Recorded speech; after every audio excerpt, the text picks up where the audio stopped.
ನಮಸ್ಕಾರ, ನ್ಯೂಸ್ ಸಂಗಮಕ್ಕೆ ಸ್ವಾಗತ. ಮೊದಲಿಗೆ ಹೆಡ್ಲೈನ್ಸ್. ನಾಪೋಕ್ಲುವಿನ ಮಹಿಳಾ ಸಮಾಜದಲ್ಲಿ ಮಾಜಿ ಸೈನಿಕರ ಸಂಘದ ವಾರ್ಷಿಕ ಮಹಾಸಭೆ ನಡೆಯಿತು.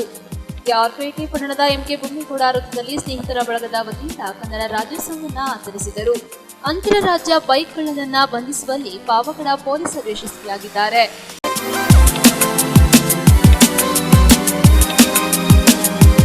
ಕೊಡಗು ಜಿಲ್ಲೆ ನಾಪೋಕ್ಲುವಿನ ಮಹಿಳಾ ಸಮಾಜದಲ್ಲಿ ಮಾಜಿ ಸೈನಿಕರ ಸಂಘದ ವಾರ್ಷಿಕ ಮಹಾಸಭೆ ನಡೆಯಿತು. ಸರ್ವ ಸದಸ್ಯರು ಒಗ್ಗೂಡಿದರೆ ಮಾತ್ರ ಸಂಘದ ಬೆಳವಣಿಗೆ ಸಾಧ್ಯ ಎಂದು ಮಾಜಿ ಸೈನಿಕರ ಸಂಘದ ಅಧ್ಯಕ್ಷರಾದ ಕೊಂಡಿರ ನಾಣಯ್ಯ ತಿಳಿಸಿದರು. ನಾಪೋಕ್ಲುವಿನ ಮಹಿಳಾ ಸಮಾಜದಲ್ಲಿ ಆಯೋಜಿಸಲಾಗಿದ್ದ ಮಾಜಿ ಸೈನಿಕರ ಸಂಘದ ವಾರ್ಷಿಕ ಮಹಾಸಭೆ ಅಧ್ಯಕ್ಷತೆಯನ್ನು ವಹಿಸಿ ಮಾತನಾಡಿದರು. ಸಂಘದಿಂದ ಎಲ್ಲರಿಗೂ ಪ್ರಯೋಜನವಾಗಬೇಕು. ಸರ್ಕಾರದ ಸವಲತ್ತುಗಳನ್ನು ಪಡೆದುಕೊಳ್ಳಬೇಕಾದರೆ ಎಲ್ಲ ಸದಸ್ಯರು ಒಗ್ಗೂಡಬೇಕು. ಹೋಬಳಿ ವ್ಯಾಪ್ತಿಯಲ್ಲಿ 200ಕ್ಕೂ ಅಧಿಕ ಮಾಜಿ ಸೈನಿಕರಿದ್ದಾರೆ. ಆದರೆ ಮಹಾಸಭೆಯಲ್ಲಿ ಪಾಲ್ಗೊಳ್ಳುವವರ ಸಂಖ್ಯೆ ಬಹಳ ಕಡಿಮೆ. ಹೆಚ್ಚಿನ ಸದಸ್ಯರು ಸಂಖ್ಯೆಯಲ್ಲಿ ಭಾಗವಹಿಸಿದರೆ ಸೈನಿಕರ ಸಮಸ್ಯೆಗಳನ್ನು ಪರಿಹರಿಸಲು ಸಾಧ್ಯ ಎಂದರು. ಸಂಘದ ಕಾರ್ಯದರ್ಶಿ ಕೆಟೋಳಿ ರಾಜಪ್ಪ, ಖಜಾಂಚಿ ಕರೀಂ ಮಾತನಾಡಿ ವಾರ್ಷಿಕ ಲೆಕ್ಕಪತ್ರ ಮತ್ತು ಇತರ ವಿಷಯಗಳ ಬಗ್ಗೆ ಸದಸ್ಯರ ಪ್ರಶ್ನೆಗೆ ಉತ್ತರಿಸಿ ಮಾರ್ಗದರ್ಶನ ನೀಡಿದರು. ಸಭೆಯಲ್ಲಿ ಸಾಧಕ ಬಾಧಕಗಳನ್ನು ಚರ್ಚಿಸಲಾಯಿತು ಮತ್ತು ಮಹಾಸಭೆಯಲ್ಲಿ ಸದಸ್ಯರು ಪಾಲ್ಗೊಳ್ಳುವಂತೆ ಎಲ್ಲ ಸದಸ್ಯರಿಗೆ ತಿಳುವಳಿಕೆ ನೀಡಿ ಕಡ್ಡಾಯವಾಗಿ ಹಾಜರಾಗುವಂತೆ ಮಾಡಿ ಎಂದು ಸದಸ್ಯರು ಸಲಹೆ ಸೂಚನೆ ನೀಡಿದರು. ಉಪಾಧ್ಯಕ್ಷರಾದ ಅಪ್ಪುಮಣಿಯಣ್ಣ ನಾಣಯ್ಯ, ನಿರ್ದೇಶಕರಾದ ಪುಲ್ಲೇರ ಪಳಂಗಪ್ಪ, ಪಾಡಿ ಅಮ್ಮಂಡ ಅಪ್ಪಣ್ಣಮ್ಮಯ್ಯ, ಅಮ್ಮಂಡ ಅಶೋಕ್, ಮುಂಡೋಟೀರ ಪಾರ್ವತಿ, ಕಂಬೆಯಂಡ ಅಪ್ಪಣ್ಣ ಮತ್ತು ಸಂಘದ ಸದಸ್ಯರು ಉಪಸ್ಥಿತರಿದ್ದರು.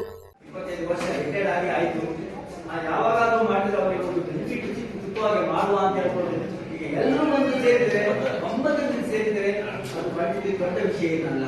ಆದರೆ ನೀವು ನೋಡ್ತೀರಾ, ನಮಗೆ 200 ಚಿಲ್ಲರೆ ಮೆಂಬರ್ಶಿಪ್ ಇದ್ದಾರೆ. ಆದರೆ ಬರೋದು ನಮ್ಮ ಸಭೆಗೆ ಬರೋದು 25, 30, 40, 50ರ ಒಳಗೆ. ಯಾಕಂದ್ರೆ ನಾವು ನಮ್ಮ ಸಂಘವನ್ನು ತೋರಿಸಿದರೆ ಮಾತ್ರ ನಮಗೆ ಯಾವುದಾದ್ರೂ ಒಂದು ಕೆಲಸದಲ್ಲಿ ಆದಾಗಲಿ ಸರ್ಕಾರದಿಂದ ಸಿಗುವ ಆಗಲಿ ಉಪಯೋಗವನ್ನು ನಾವು ಪಡ್ಕೊಳ್ಬಹುದು. ಇದೇ ರೀತಿ ಎಲ್ಲರೂ ಮಾಡಿದರೆ ನಮಗೆ ಯಾವ ಅಭ್ಯಂತರ ಇಲ್ಲ ಅಲ್ಲ. ಇನ್ನೂ ಜಾಸ್ತಿ ಮಾಡುವ ಒಂದು ಸಂಭವ ಮತ್ತೆ ಬರ್ತದೆ. 10,000ವರೆಗೆ ತಗೊಂಡು ಹೋಗ್ಬೋದು. ಅದಕ್ಕೆ ಹೇಳೋದು, ಎಲ್ಲ ಒಂದು ಸೇರಿ ಇದಕ್ಕೆಲ್ಲ ಕನ್ಕ್ಲೂಷನ್ ನಾವು ಚರ್ಚೆ ಮಾಡಿಬಿಟ್ಟು ಮುಂದಿನ ಈ ಹೆಜ್ಜೆಯನ್ನು ಇಡುವ ಅಂತ ಹೇಳಿದ್ರೆ ನಾವು 40-50 ಜನರು ನಾವೊಂದು ಡಿಸಿಷನ್ ತಗೊಂಡ್ರೆ ಆ ಬಾಕಿ 150 ಜನರು ಬರೋದೇ ಇಲ್ಲ. ನೋಡಿ, ಬರೋದೇ ಬರ್ತಾರೆ. ನಾವು ಮಾಧ್ಯಮದಲ್ಲಿ 2000 ತಗೊಂಡ್ರೆ 4,500 ಕೊಡ್ತಿದ್ದೀವಿ. ಈಗ ಕಳೆದ ವರ್ಷ ಆಚೆ ವರ್ಷ ಸ್ವಲ್ಪ ಮಾಸದಲ್ಲಿ ತೀರ್ಮಾನ ಮಾಡಿ 2,500 ಹೇಳ್ಕೊಂಡು 5,000 ರೂಪಾಯಿ ಕೊಡುವಂಗೆ ತೀರ್ಮಾನ ಆಯಿತು. ಈಗ ಹೆಚ್ಚಿಗೆ ಮೆಂಬರ್ ಆದರೆ ಜಾಸ್ತಿ ಮಾಡ್ಬೋದು. ಈಗ ಮೆಂಬರ್ ಕಡಿಮೆ ಇರ್ತಂದ್ರೆ ಜಾಸ್ತಿ ಮಾಡಲಿಕ್ಕೆ ಕಷ್ಟ. ಈಗ 40-42 ಆಗಿದೆ. ಎಷ್ಟು ಮೆಂಬರ್? 42 ಜನ ಇದೆ. ಈಗ ಒಟ್ಟು ಮೇಲೆ ಈ ಸಂಘದಲ್ಲಿ 42 ಸದಸ್ಯರಿದ್ದಾರೆ. ನ್ಯೂಸ್ ಸಂಗಮಕ್ಕಾಗಿ ದುಗ್ಗಳ ಸದಾನಂದ, ನಾಪೋಕ್ಲು. ಕಾರ್ಕಳ ತಾಲೂಕಿನ 6 ಕಡೆ ನಡೆದ ಪಂಚಾಯತ್ ಉಪಚುನಾವಣೆಯ ಮತ ಎಣಿಕೆ ತಾಲೂಕು ದಂಡಾಧಿಕಾರಿಯವರ ಸಮ್ಮುಖದಲ್ಲಿ ನಡೆಯಿತು.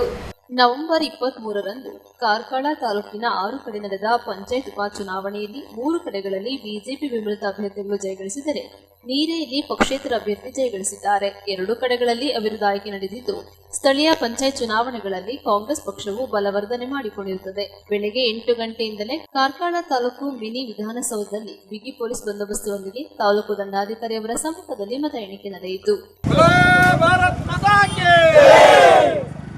ನ್ಯೂಸ್ ಸಂಗಮಕ್ಕಾಗಿ ಅರುಣ್ ಭಟ್, ಕಾರ್ಕಳ.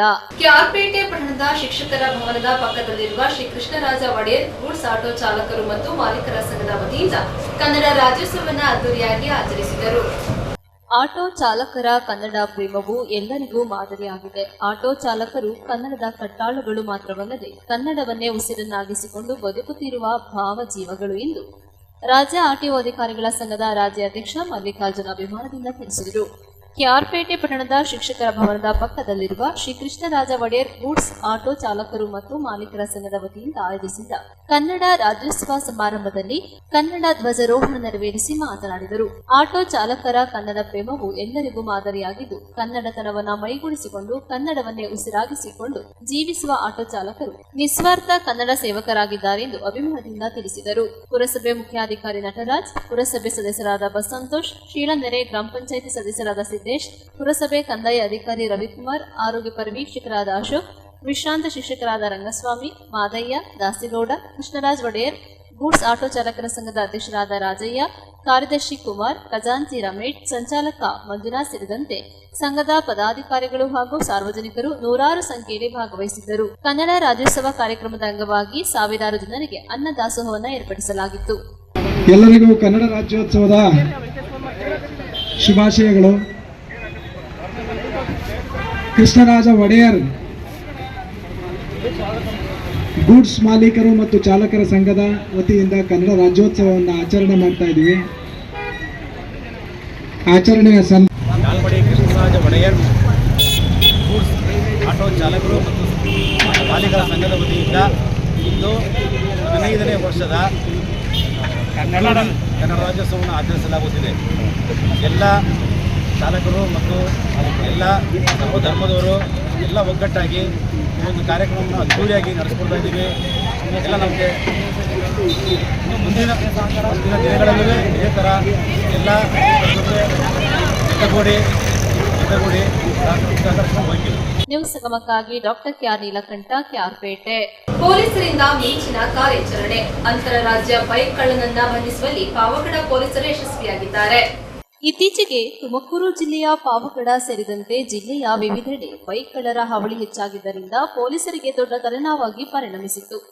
ಕಳುವಾಗಿರುವಂತಹ ಬೈಕ್ ಕಳ್ಳನ ಮತ್ತು ಆರೋಪಿಯನ್ನ ಪತ್ತೆ ಹಚ್ಚುವಂತಹ ಕಾರ್ಯದಲ್ಲಿ ಪಾವಗಡ ಪೊಲೀಸ್ ಠಾಣೆಯ ಪಿಎಸ್ಐ ವಿಜಯ್ ಕುಮಾರ್ ತೊಡಗಿದ್ದ ವೇಳೆ ನವೆಂಬರ್ 25 ಸೋಮವಾರ ಬೆಳಗ್ಗೆ 7 ಗಂಟೆಯ ಸಮಯದಲ್ಲಿ ಕರ್ನಾಟಕ ಆಂಧ್ರ ಗಡಿ ಸಮೀಪದ ರಾಜವಂತಿ ಹೊರವಲಯದ ರಿಲ್ಯಾಕ್ಸ್ ಬಾರ್ ಸಮೀಪ ಕಳ್ಳತನವಾಗಿದ್ದ AP 02 CJ 5734 Bajaj Pulsar bike ಸಮೇತ ಆಂಧ್ರ ಪ್ರದೇಶದ ಸತ್ಯಸಾಯಿ ಜಿಲ್ಲೆಯ ಪೆನುಗೊಂಡ ತಾಲೂಕಿನ ಮಾವತ್ತೂರು ಗ್ರಾಮಕ್ಕೆ ಸೇರಿದ ಹರೀಶ್ ಎನ್ನುವ ಆರೋಪಿಯನ್ನ ವಶಕ್ಕೆ ಪಡೆದುಕೊಂಡು ವಿಚಾರಣೆ ನಡೆಸಿದಾಗ ಆರೋಪಿ ಹರೀಶ್ ಅದೇ ತಾಲೂಕಿಗೆ ಸೇರಿದ ಮ್ಯಾಕಲಪಲ್ಲಿ ಗ್ರಾಮದ ಮನೋಹರ್ ಮತ್ತು ಜಾನಕಪಲ್ಲಿ ಗ್ರಾಮದ ಸಾಯಿ ಪವನ್ ಎಂಬುವರು ಜೊತೆ ಸೇರಿ ತುಮಕೂರು, ಚಿಕ್ಕಬಳ್ಳಾಪುರ, ಬೆಂಗಳೂರು ಗ್ರಾಮಾಂತರ, ಆಂಧ್ರ ಪ್ರದೇಶದ ಅನಂತಪುರ ಜಿಲ್ಲೆಯ ವಿವಿಧೆಡೆ ದ್ವಿಚಕ್ರ ವಾಹನಗಳನ್ನು ಕಳ್ಳತನ ಮಾಡಿರುವ ಬಗ್ಗೆ ಬಾಯಿಬಿಟ್ಟಿದ್ದು, ಆರೋಪಿಯಿಂದ 6 royal Enfield bullet, 7 Bajaj Pulsar, 2 Apache, 2 RX 100, 2 KTM Duke, 7 hero Splendor, 3 fashion pro,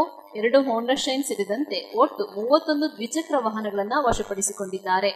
ಆರೋಪಿಗಳನ್ನ ದಸ್ತಗಿರಿ ಮಾಡಿ ನ್ಯಾಯಾಲಯಕ್ಕೆ ಹಾಜರುಪಡಿಸಿ ನ್ಯಾಯಾಂಗ ಬಂಧನಕ್ಕೆ ಒಳಪಡಿಸಿ ತನಿಖೆ ಮುಂದುವರಿಸಲಾಗಿದೆ. ಈ ಆರೋಪಿಯನ್ನ ಬಂಧಿಸುವಲ್ಲಿ SP KV Ashok, ASP Mariyappa, Abdul Khader, DYSP Ramachandrappa, CPI Suresh, PSI Vijay Kumar, Gurunath, Ramachandrappa, ASI Thimmaraju, Ramakrishna, ಪಿಸಿಗಳಾದ ನಾಗೇಶ್, ನವೀನ್, ದೀಪಕ್, ತಳುವಾರು ರಾಜು, ಜೀವನ್, ಪ್ರವೀಣ್ ಮಾಳಪ್ಪ, ಎಪಿಸಿ ನಟೇಶ್ ವೈನ್, ಹೊಸಕೋಟೆ ಪೊಲೀಸ್ ಠಾಣೆಯ ಪಿಸಿಗಳಾದ ಶ್ರೀಕಾಂತ್ ನಾಯಕ್, ಸಂತೋಷ್ ಕುಮಾರ್ ಯಶಸ್ವಿಯಾಗಿದ್ದಾರೆ. ನ್ಯೂಸ್ ಸಂಗಮಕ್ಕಾಗಿ ಅನಿಲ್ ಯಾದವ್, ಪಾವಗಡ, ತುಮಕೂರು. ಕ್ಯಾರ್ಪೇಟೆ ಪಟ್ಟಣದ ಎಂಕೆ ಬೊಮ್ಮೇಗೌಡ ವೃತ್ತದಲ್ಲಿ ಸ್ನೇಹಿತರ ಬಳಗದ ವತಿಯಿಂದ ಕನ್ನಡ ರಾಜ್ಯೋತ್ಸವವನ್ನು ತಾಯಿ ಭುವನೇಶ್ವರಿ ಭಾವಚಿತ್ರಕ್ಕೆ ವಿಶೇಷ ಪೂಜೆ ಸಲ್ಲಿಸಿ ಆಚರಿಸಿದರು. ಸಾವಿರಾರು ವರ್ಷಗಳ ಭವ್ಯ ಇತಿಹಾಸ ಹೊಂದಿರುವ ಕನ್ನಡ ಭಾಷೆಯು ಅತಿ ಹೆಚ್ಚಿನ ಜ್ಞಾನಪೀಠ ಪ್ರಶಸ್ತಿ ಪಡೆದು ವಿಜೃಂಭಿಸುತ್ತಿದೆ ಎಂದು ಕಾಂಗ್ರೆಸ್ ಮುಖಂಡ ಬಿಎಲ್ ದೇವರಾಜು ತಿಳಿಸಿದರು. ಕೆಆರ್ಪೇಟೆ ಪಟ್ಟಣದ ಎಂಕೆ ಬೊಮ್ಮೇಗೌಡ ವೃತ್ತದಲ್ಲಿ ಸ್ನೇಹಿತರ ಗೆಳೆಯರ ಬಳಗದ ವತಿಯಿಂದ ಆಯೋಜಿಸಿದ್ದ ಕನ್ನಡ ರಾಜ್ಯೋತ್ಸವ ಸಮಾರಂಭದಲ್ಲಿ ಕನ್ನಡ ಬಾವುಟ ಹಾರಿಸಿ ತಾಯಿ ಭುವನೇಶ್ವರಿ ಭಾವಚಿತ್ರಕ್ಕೆ ವಿಶೇಷ ಪೂಜೆ ಸಲ್ಲಿಸಿ ಮಾತನಾಡಿದರು. ವಿಶ್ವದಲ್ಲಿಯೇ ಅತ್ಯಂತ ಶ್ರೀಮಂತ ಭಾಷೆಯಾದ ಕನ್ನಡ ಭಾಷೆಯು ಅತ್ಯಂತ ಸುಂದರವಾಗಿದ್ದು ಕಲಿಯಲು ಸುಲಭ, ಮಾತನಾಡಲು ಸಂತೋಷವಾಗುವ ಜೊತೆಗೆ ಕೇಳುಗರಿಗೆ ಹಿತವಾಗಿದ್ದು ಕನ್ನಡ ಭಾಷೆ ಗೊತ್ತಿಲ್ಲದವರಿಗೂ ಅರ್ಥವಾಗುವಂತಿದೆ. ಆದ್ದರಿಂದ ಕನ್ನಡದ ನೆಲದಲ್ಲಿ ವಾಸ ಮಾಡುವ ಅನ್ಯ ಭಾಷಿಗರಿಗೂ ಕನ್ನಡ ಕಲಿಸಿಕೊಡುವ ಕೆಲಸವನ್ನ ಅಭಿಮಾನದಿಂದ ಮಾಡಬೇಕೆಂದು ದೇವರಾಜು ಮನವಿ ಮಾಡಿದರು. ರಾಜ್ಯ ಆರ್ಟಿಒ ಅಧಿಕಾರಿಗಳ ಸಂಘದ ರಾಜ್ಯ ಅಧ್ಯಕ್ಷ ಮಲ್ಲಿಕಾರ್ಜುನ್ ಮಾತನಾಡಿ, ನವೆಂಬರ್ ಕನ್ನಡಿಗರಾಗದೆ ನಮ್ಮ ಕಣಕಣದಲ್ಲಿಯೂ ಕನ್ನಡತನವನ್ನು ಬೆಳೆಸಿಕೊಂಡು ಕನ್ನಡ ನೆಲ, ಜಲ ಹಾಗೂ ಭಾಷೆಗೆ ವಿಪತ್ತು ಎದುರಾದ ಸಂದರ್ಭದಲ್ಲಿ ಬೀದಿಗಿಳಿದು ಹೋರಾಟ ಮಾಡಲು ಸಿದ್ಧರಿರಬೇಕೆಂದು ಮನವಿ ಮಾಡಿದರು. ವಕೀಲರ ಸಂಘದ ಅಧ್ಯಕ್ಷರಾದ ನಾಗೇಗೌಡ, ಕಾರ್ಯದರ್ಶಿ ಸಾಧುಬನಹಳ್ಳಿ ಮಂಜುನಾಥ್, ಹಿರಿಯ ವಕೀಲರಾದ ಜಿಆರ್ ಅನಂತರಾಮಯ್ಯ, ಸ್ನೇಹಿತರ ಗೆಳೆಯರ ಬಳಗದ ಅಧ್ಯಕ್ಷರಾದ ಕೆಎನ್ ಕಿರಣ್, ಸಮಾಜ ಸೇವಕರಾದ ಭಾರತೀಪುರ ಪುಟ್ಟಣ್ಣ, ನಾಟನಹಳ್ಳಿ ಗಂಗಾಧರ್, ಜಿಲ್ಲಾ ಪಂಚಾಯತ್ ಮಾಜಿ ಸದಸ್ಯರಾದ ರಾಮದಾಸ್, ಕನ್ನಡ ಸಾಹಿತ್ಯ ಪರಿಷತ್ತಿನ ಮಾಜಿ ಅಧ್ಯಕ್ಷರಾದ ಹರಿಚರಣ್ ತಿಲಕ್, ತಾಲೂಕು ಪಂಚಾಯಿತಿ ಮಾಜಿ ಅಧ್ಯಕ್ಷರಾದ ಜಯರಂಗ, ಸಾರಂಗಿ ಮಂಜುನಾಥ್, ಹೆಮ್ಮನಹಳ್ಳಿ ಗಂಗೇಗೌಡ ಸೇರಿದಂತೆ ನೂರಾರು ಜನರು ಭಾಗವಹಿಸಿದ್ದರು. ಕಾರ್ಯಕ್ರಮ ಯಾಕಂದ್ರೆ ಕರ್ನಾಟಕ ರಾಜ್ಯ ಉದಯ ಆಗಿದೆ. ಉದಯ ಆದ್ಮೇಲೆ ಕರ್ನಾಟಕ ರಾಜ್ಯ ಉದಯವಾಗಿದೆ, ಆದರೆ ಕನ್ನಡ ಭಾಷೆ ಮತ್ತೆ ಗಟ್ಟಿಯಾಗಬೇಕಾದಂಥ ಅವಶ್ಯಕತೆ ಇದೆ. ಅದಕ್ಕೆ ನಮ್ಮ ಉಯಿಗೋಳ ನಾರಾಯಣರಾಜ್ ಹೇಳಿದಾಗೆ ಉದಯವಾಗಲಿ ನಮ್ಮ ಚೆಲುವ ಕನ್ನಡ ನಾಡು ಅಂತೇಳಿ ಉದಯವಾಗಿದೆ ಕನ್ನಡ ನಾಡು. ಆದರೆ ಕನ್ನಡ ನಾಡಿನಲ್ಲಿ ಕನ್ನಡ ಭಾಷೆ ಗಟ್ಟಿಯಾಗಬೇಕಂತ ಒಂದು ಹೋರಾಟ ನಿರಂತರವಾಗಿ ನಡೀತಾ ಇರತಕ್ಕಂಥದ್ದು ಒಂದು ರೀತಿ ಬೇಜಾರಿನ ವಿಚಾರವೇ. ಯಾಕೆಂದರೆ ಈ ದೇಶ ರಚನೆಯಾಗಿರತಕ್ಕಂಥದ್ದೇ ಭಾಷಾವಾರು ಪ್ರಾಂತ್ಯಗಳ ಆಧಾರದ ಮೇಲೆ. ಪ್ರತಿಯೊಂದು ಭಾಷೆ ಸಂಸ್ಕೃತಿ ಉಳಿಬೇಕು ಅನ್ನೋ ಕಾರಣಕ್ಕೋಸ್ಕರನೇ ನಮ್ಮ ಹಿರಿಯರು ಗಣ ರಾಜ್ಯಗಳ ಒಕ್ಕೂಟವನ್ನು ಮಾಡಿದ್ದಾರೆ. ಹಾಗಾಗಿ ಭಾರತೀಯ ಒಕ್ಕೂಟ ವ್ಯವಸ್ಥೆ ಒಳಗೆ ಕರ್ನಾಟಕವೂ ಕೂಡ ಇದು ಕೂಡ ಭಾಷೆಯ ಆಧಾರದ ಮೇಲೆ ರಚನೆಯಾಗಿರತಕ್ಕಂಥದ್ದು. ಹಾಗಾಗಿ ಕನ್ನಡ ನಾಡಿನಲ್ಲಿ ಕನ್ನಡವೇ ಸಾರ್ವಭೌಮವಾಗಬೇಕು, ಕನ್ನಡ ಭಾಷೆ ಉಳಿಬೇಕು, ಕನ್ನಡ ಸಂಸ್ಕೃತಿ ಬೆಳಿಬೇಕು ಅಂತೇಳೇ ಈ ಪ್ರಾದೇಶಿಕ ರಾಜ್ಯವನ್ನು ನಾವು ಮಾಡ್ಕೊಂಡಿದ್ದೀವಿ. ಆದರೆ ಕರ್ನಾಟಕ ರಚನೆ ಆಯಿತು, ಆದರೆ ಅದರ ಉದ್ದೇಶಗಳು ಇನ್ನೂ ಕೂಡ ಈಡೇರಿಲ್ಲ. ಈಗಲೂ ಕೂಡ ನಮ್ಮ ಮೇಲೆ ಹಿಂದಿ ಏರಿಕೆ ಆಗ್ತಾನೆ ಇದೆ. ನಿರಂತರವಾಗಿ ಹಿಂದಿ ಏರಿಕೆ ಪ್ರಯತ್ನಗಳು ನಡೀತಾ ಇದ್ದಾವೆ. ಕನ್ನಡ ನಾಡಿನಲ್ಲಿ ಕನ್ನಡದ ಮಕ್ಕಳಿಗೆ ಉದ್ಯೋಗ ಅವಕಾಶಗಳು ಸಿಗಬೇಕು ಅಂತ ಹೇಳ್ತಾ ಇದ್ದೀವಿ.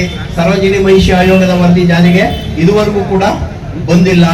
ಕರ್ನಾಟಕದಲ್ಲಿ ನಮ್ಮ ನೆಲ ಜಲ ಎಲ್ಲವನ್ನೂ ಉಪಯೋಗಿಸ್ಕೊಂಡು ಉದ್ಯಮಗಳನ್ನು ಆರಂಭ ಮಾಡತಕ್ಕಂಥವ್ರು ಅವರವರ ಭಾಗದಿಂದ ಕಾರ್ಮಿಕರನ್ನ ಉದ್ಯೋಗಿಗಳನ್ನ ಕರ್ಕೊಂಡು ಬರ್ತಾ ಇದ್ದಾರೆ ಹೊರತು ಕನ್ನಡದ ನೆಲದಲ್ಲಿ ಕನ್ನಡದ ಮಕ್ಕಳಿಗೆ ಕೆಲಸವನ್ನ ಕೊಡ್ತಾ ಇಲ್ಲ. ಈ ಬಗ್ಗೆ ಪ್ರಶ್ನೆ ಮಾಡಿದ್ರು ಹೇಳ್ತಾರೆ. ಅಂತದ್ದು ಯಾವಾಗಲೂ ನಾನು ಕೋರಮಂಡಲ ಕಾರ್ಖಾನೆ ಇದನ್ನ ಮಾತಾಡಿದ್ದೆ. ಅವ್ರು ಹೇಳ್ತಾರೆ, ಸರ್ ಸ್ಥಳೀಯರನ್ನ ಕರ್ಕೊಂಡು ಬಂದು ಸೇರಿಸ್ಕೊಂಡ್ಬಿಟ್ರೆ ಅವರು ರಾಜಕಾರಣಿಗಳ ಜೊತೆ ಸಂಪರ್ಕ ಮಾಡ್ಕೊಂಡು ಸರಿಯಾಗಿ ಕೆಲಸ ಮಾಡಲ್ಲ, ಒತ್ತಡ ಆಗ್ತಾರೆ. ಈ ರೀತಿ ಮನೋಭಾವ. ಮಂಡ್ಯ ಜಿಲ್ಲೆ ಹೊರತುಪಡಿಸಿದ್ರೆ ಬೇರೆ ಯಾವುದೇ ಜಿಲ್ಲೆಯಲ್ಲೂ ಸಹಿತ ನಮಗೆ ಬಾರ್ಡರಲ್ಲಿ ಕನ್ನಡವನ್ನು ಮಾತನಾಡ್ತಕ್ಕಂಥ ಸ್ಥಿತಿ ಇಲ್ಲ. ಆದ್ರಿಂದ ನಮ್ಮ ಹೋರಾಟ ನಿರಂತರವಾಗಿ ಇರಬೇಕಾಗ್ತದೆ, ನಿರಂತರವಾಗಿ ನಡೀತಾನೆ ಇರುತ್ತೆ. ಯಾಕೆಂತಂದ್ರೆ ಯಾವ ಕಡೆಗೆ ಹೋದ್ರೂ ಸಹಿತ ಚಾಮರಾಜನಗರಕ್ಕೆ ಹೋದ್ರೆ, ಕೊಳ್ಳೇಗಾಲಕ್ಕೆ ಹೋದ್ರೆ ಆ ಕಡೆ ತಮಿಳು ಮಾತಾಡ್ತಾರೆ, ಈ ಕಡೆ ಕೋಲಾರಕ್ಕೆ ಹೋದ್ರೆ ತೆಲುಗು ಮಾತಾಡ್ತಾರೆ, ಬೆಂಗಳೂರು ಆನೇಕಲ್ಗೆ ಹೋದ್ರೆ ಅಲ್ಲಿ ತಮಿಳು ಮಾತಾಡ್ತಾರೆ, ಹಾಗೆ ತುಮಕೂರಿಗೆ ಹೋದ್ರೆ ಬಾರ್ಡರಲ್ಲಿ ತೆಲುಗು ಮಾತಾಡ್ತಾರೆ, ಚಿತ್ರದುರ್ಗದಲ್ಲಿ ತೆಲುಗು ಮಾತಾಡ್ತಾರೆ, ಹಾಗೆ ಉದ್ದ ಬೀದರ್ವರೆಗೆ ಹೋದ್ರು ಸಹಿತ ತೆಲುಗು ಮಾತಾಡ್ತಾರೆ, ಮರಾಠಿ ಮಾತಾಡ್ತಾರೆ, ಬಿಜಾಪುರ ಬೆಳಗಾವಿ ಬಿಜಾಪುರ ಆ ಕಡೆ ಎಲ್ಲ. ಹೀಗಾಗಿ ನಮ್ದು ಯಾವತ್ತೂ ಸಹಿತ ನಿರಂತರವಾದ ಹೋರಾಟವಾಗಿ ಉಳ್ಕೊಂಡಿರ್ತಕ್ಕಂಥದ್ದು. ಕನ್ನಡದ ಭಾಷೆ ಎಷ್ಟು ಶ್ರೀಮಂತವಾಗಿದೆ ಅಂತಂದ್ರೆ ಬಹುಶಃ ಯಾವುದೇ ಭಾಷೆಯಲ್ಲೂ ಸಹಿತ ಸಾಹಿತ್ಯ ಕೃಷಿ ಇಷ್ಟರ ಮಟ್ಟಿಗೆ ಸಾಹಿತ್ಯವನ್ನ ರಚನೆ ಮಾಡಿರ್ತಕ್ಕಂಥ ಮಹನೀಯಗಳ ಕೃತಿಗಳು ಯಾವುದೇ ಭಾಷೆಯಲ್ಲೂ ಸಹಿತ ಲಭ್ಯವಾಗೋದಿಲ್ಲ ಕನ್ನಡದಲ್ಲಿ ಬಿಟ್ಟರೆ. ಕನ್ನಡದಲ್ಲಿ ಎಂತೆಂಥ ಮಹನೀಯರು, ಅಷ್ಟಕ್ಕೂ ನಮ್ಮ ಜಿಲ್ಲೆನೇ ತಗೊಂಡಂಥ ಸಂದರ್ಭದಲ್ಲಿ ನಮ್ಮ ಜಿಲ್ಲೆಯಲ್ಲಿ ಎಂತೆಂಥ ಸಾಹಿತಿಗಳಿದ್ರು. ಬೆಳ್ಳೂರಿಂದ ನಮ್ಮ BM ಶ್ರೀಕಂಠ ಇದ್ರು, ಹಾಗೇನೆ ನಮ್ಮ ಅಕ್ಕಿಯವ್ರನ್ನ ನರಸಿಂಹಮೂರ್ತಿರಾವ್ ಅವರಿದ್ರು, ಮತ್ತೆ ಮೂರ್ತಿ ಆರಾಮಿತ್ರ ಅವರು ಸಹಿತ ಇದ್ರು. ಈ ತರ ಎಲ್ಲ ಅನೇಕ ಜನ ಸಾಹಿತಿಗಳು ನಮ್ಮ ಕಿಕ್ಕೇರಿಯಿಂದ KS ನರಸಿಂಹಸ್ವಾಮಿ ಇಡೀ ರಾಜ್ಯದಲ್ಲೇ ಮೈಸೂರು ಮಲ್ಲಿಗೆ ಕೃತಿಯನ್ನು ರಚಿಸಿಕೊಟ್ಟಂತ ಮಹನೀಯರುಗಳು ಈ ಒಂದು ಜಿಲ್ಲೆಯಲ್ಲಿ ಹುಟ್ಟಿದಂತವರ ಮಹನೀಯರುಗಳಿದ್ದಾರೆ. ಆದ್ರಿಂದಲೇ ನಮ್ಮ ಭಾಷೆಯನ್ನ ನಾವು ನಮ್ಮ ಮಂಡ್ಯ ಜಿಲ್ಲೆಯಲ್ಲಿ ಅತಿ ಹೆಚ್ಚು ರೀತಿಯಲ್ಲಿ ಬಳಸ್ತಕ್ಕಂಥದ್ದು ಇವತ್ತಿಗೂ ಸಹಿತ ಲಭ್ಯವಾಗ್ತಕ್ಕಂಥ ವಿಚಾರ, ಸಂತೋಷದ ವಿಚಾರ. ಆದರೆ ಇನ್ನೂ ಸಹಿತ ಜಾಗೃತಿಯನ್ನು ಮೂಡಿಸ್ಬೇಕಾಗಿದ್ರೆ ಸರ್ಕಾರಗಳು, ಆಳುವ ಸರ್ಕಾರಗಳು ಬಾರ್ಡರಲ್ಲಿ ಏನಿದ್ದಾರೆ ಅವರು ಸಹಿತ ಕನ್ನಡವನ್ನು ಬಳಸಬೇಕು. ಕೆಲವು ಕನ್ನಡ ಶಾಲೆಗಳನ್ನೇ ತೆಗೆಸಿಬಿಡ್ತಾ ಇದ್ದಾರೆ ಬಾರ್ಡರಲ್ಲಿ ಇರ್ತಕ್ಕಂಥವ್ರು. ಅದು ದುಸ್ಥಿತಿಗೆ ಬಂದಂತ ಒಂದು ನಿರ್ಮಾಣ ಆಗ್ತಾ ಇರ್ತಕ್ಕಂಥದ್ದು ನಮಗೆ ವ್ಯಸನ. ಮೊದಲಿಗೆ ನನ್ನ ಕೃಷ್ಣಪೇಟೆ ಟೌನಿನ TB ಸರ್ಕಲ್ ಅಲ್ಲಿ ಇರುವಂತ ನಮ್ಮ ಮಾಜಿ ಪುರಸಭಾ ಅಧ್ಯಕ್ಷರಂತ ಕಿರಣ್ ಅಣ್ಣ ಮತ್ತೆ ಅವರ ಸಂಘಟನೆಗೆ ತುಂಬುವುದರ ಅಭಿನಂದನೆಗಳು. ನಿಮ್ಮ ಈ ಒಂದು ರೀತಿ ಕನ್ನಡ ಪರ ಅಭಿಮಾನ ಯಾವತ್ತೂ ಕೂಡ ಶಾಶ್ವತವಾಗಿರಲಿ. ಗೆಳೆಯರ ಬಳಗಕ್ಕೆ ಕನ್ನಡ ಪ್ರೀತಿ ಮತ್ತಷ್ಟು ಉತ್ಕೃಷ್ಟವಾಗಲಿ ಅಂತ ತಾಯಿ ಭುವನೇಶ್ವರಿ ಕೇಳ್ತೀನಿ. ಬಂಧುಗಳೇ, ನವೆಂಬರ್ ತಿಂಗಳು ಅಂದ್ರೆ ಕರ್ನಾಟಕದಲ್ಲಿ ಕನ್ನಡ ಹಬ್ಬ.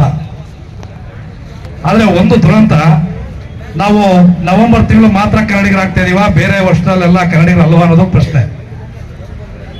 ನವೆಂಬರ್ ತಿಂಗಳಲ್ಲಿ ಕನ್ನಡ ಹಬ್ಬವನ್ನ ಆಚರಣೆಯನ್ನ ಮಾಡೋ ಉದ್ದೇಶ ಕರ್ನಾಟಕ ಏಕೀಕರಣ ಚಳುವಳಿಗೆ ಸಾಕಷ್ಟು ಜನರ ಕೊಡುಗೆ, ಅವರ ತ್ಯಾಗ, ಅವರ ಬಲಿದಾನವನ್ನ ಸ್ಮರಿಸುವಂತ ದಿನ. 1956ರಲ್ಲಿ ಕನ್ನಡ ಭಾಷೆಯನ್ನ ಮಾತಾಡುವಂತ ನೆಲಗಳನ್ನ ಒಂದುಗೂಡಿಸ್ಬೇಕು ಅಂತ ಹೇಳಿ ಸಾಕಷ್ಟು ಜನ ಮಹನೀಯರ ಒಂದು ಪರಿಶ್ರಮದಿಂದ ಇವತ್ತು ನಾವೆಲ್ಲರೂ ಕೂಡ ಕನ್ನಡವನ್ನ ಮಾತನಾಡುವಂತ ಭಾಷಿಕರು ಒಂದು ನೆಲೆಯಲ್ಲಿ ನಿಂತಿದ್ದೀವಿ.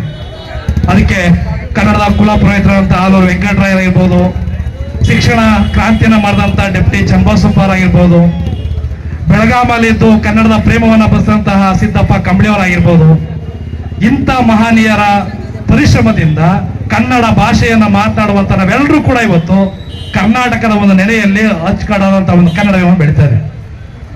ಆದರೆ ಇವತ್ತು ಕನ್ನಡದ ಭಾಷೆ ನಾವು ಬೆಳೆಸ್ಬೇಕಾದೇನಿಲ್ಲ. ನಮ್ಮ ಹಿರಿಯರು, ನಮ್ಮ ಪೂರ್ವಿಕರು, ಸಾಹಿತಿಗಳು ಕನ್ನಡ ಭಾಷೆಯನ್ನ ಉತ್ಕೃಷ್ಟವಾಗಿ ಬೆಳೆಸಿದ್ದಾರೆ. ಇವತ್ತು ಇಡೀ ರಾಜ್ಯದಲ್ಲಿ ಅಪ್ಪಟ ಕನ್ನಡ ಇರ್ತಕ್ಕಂಥ ಜಿಲ್ಲೆ, 100ಕ್ಕೆ 100 ಕನ್ನಡವನ್ನ ಭಾಷೆಯನ್ನ ಮಾತಾಡ್ತಕ್ಕಂಥ ಜಿಲ್ಲೆ ನನ್ನ ಜಿಲ್ಲೆ, ನನ್ನ ಮಂಡ್ಯ ಜಿಲ್ಲೆ. ನಾವೆಲ್ಲರೂ ಕೂಡ ಬಹಳ ಹೆಮ್ಮೆ ಗರ್ವದಿಂದ ಹೇಳ್ಬೇಕು, ಅಪ್ಪಟ್ಟಿಗೆ ಕನ್ನಡಿಗರು ಇರುವಂತ, ಕನ್ನಡ ಭಾಷೆಯನ್ನೇ ಜೀವನವಾಗಿಸ್ಕೊಂಡಿರ್ತಕ್ಕಂಥ ಅಪ್ಪಟ ಕನ್ನಡ ಪ್ರೇಮಿಗಳು ನಾವು. ಅದರಿಂದ ಬಹುಶಃ ನಮಗೆ ಕನ್ನಡ ಭಾಷೆ ಬಗ್ಗೆ, ಬೇರೆ ಭಾಷೆ ಬಗ್ಗೆ ಅಷ್ಟು ಯಾವುದೇ ರೀತಿಯಾದಂತಹ ಹೋರಾಟದ ಮನೋಭಾವ ಕಮ್ಮಿ. ಆದ್ರೆ ಒಂದು ಗಮನ ಇರಲಿ, ನಮ್ಮ ಪೂರ್ವಿಕರ ನ್ಯೂಸ್ ಸಂಗಮಕ್ಕಾಗಿ doctor KR Neelakantha, KR Pete. ಕೊನೆಯಲ್ಲಿ ಮತ್ತೊಮ್ಮೆ ಹೆಡ್ಲೈನ್ಸ್. ನಾಪೋಕ್ಲುವಿನ ಮಹಿಳಾ ಸಮಾಜದಲ್ಲಿ ಮಾಜಿ ಸೈನಿಕರ ಸಂಘದ ವಾರ್ಷಿಕ ಮಹಾಸಭೆ ನಡೆಯಿತು. ಕೆಆರ್ ಪೇಟೆ ಪಟ್ಟಣದ ಎಂಕೆ ಬೊಮ್ಮೇಗೌಡ ವೃತ್ತದಲ್ಲಿ ಸ್ನೇಹಿತರ ಬಳಗದ ವತಿಯಿಂದ ಕನ್ನಡ ರಾಜ್ಯೋತ್ಸವವನ್ನು ಆಚರಿಸಿದರು. ಅಂತರರಾಜ್ಯ ಬೈಕ್ ಕಳ್ಳನನ್ನ ಬಂಧಿಸುವಲ್ಲಿ ಪಾವಗಡ ಪೊಲೀಸರು ಯಶಸ್ವಿಯಾಗಿದ್ದಾರೆ.